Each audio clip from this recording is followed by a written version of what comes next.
Bonjour Cécile, Bonjour. On est au Salon du Livre tout proche au Château de la Hulpe. Comment allez-vous? Ah bah, très très bien. Vous pouvez nous parler un peu de vous? Bien sûr, je suis coach en vie professionnelle pour femmes. Donc j'accompagne des femmes dans le développement de leur activité professionnelle. Et accessoirement, j'ai écrit un livre et c'est pour ça que je suis ici. Donc je suis autrice aussi. Justement, vous êtes ici avec Les femmes se révèlent. C'est loin d'être un roman, mais c'est plutôt une mise en avant de la femme et l'abolition des inégalités. Oui. Est-ce que vous pouvez en dire un peu plus? Oui, bien sûr. Donc c'est un livre qui propose le portrait de 12 femmes qui pratiquent un métier dit masculin, ou en tout cas un métier investi par les hommes.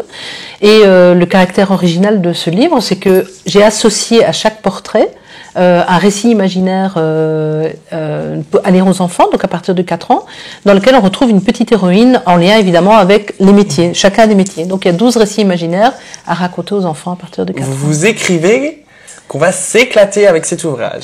Ah oui, donc c'est vrai, c'est un livre original, hors du commun, et qui permet de découvrir beaucoup de choses, dont des petites touches d'humour aussi dans les portraits.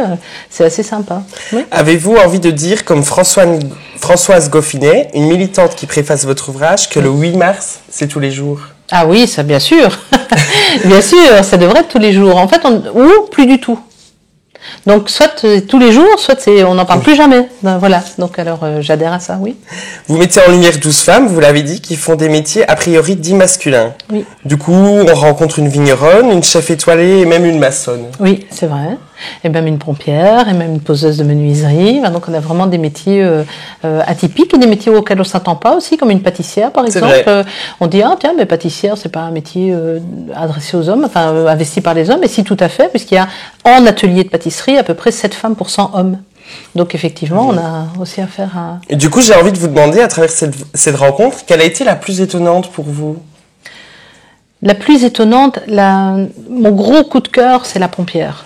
Et pour quelle raison? Parce qu'elle souffre, vraiment. Les femmes pompières souffrent. C'est encore un milieu tellement masculin. Il y a par exemple, ne fût-ce bêtement un problème pour l'accès aux douches. Donc logiquement, les femmes doivent avoir leur douche, les hommes leur douche. Il y a des années que les femmes sont pompières aujourd'hui, et c'est encore dans beaucoup de casernes, il n'y a pas de douche pour femmes, ou alors elles sont utilisées par les hommes, mais les femmes n'y ont pas accès. Donc il y a vraiment des gros problèmes je trouve de maltraitance, quoi, limite dans les casernes de pompiers pour les femmes. Et donc voilà, celle-là m'a touchée. Et de façon générale, en écrivant cet ouvrage, qu'avez-vous appris sur la femme? Alors, ce que j'ai appris sur les femmes, parce que la femme, elle n'existe pas, comme l'homme n'existe pas, ou alors l'homme, l'humain, mais ce que j'ai appris sur les femmes, c'est leur force, leur détermination. Je suis absolument sidérée de la force des femmes, et aussi la solidarité entre les femmes.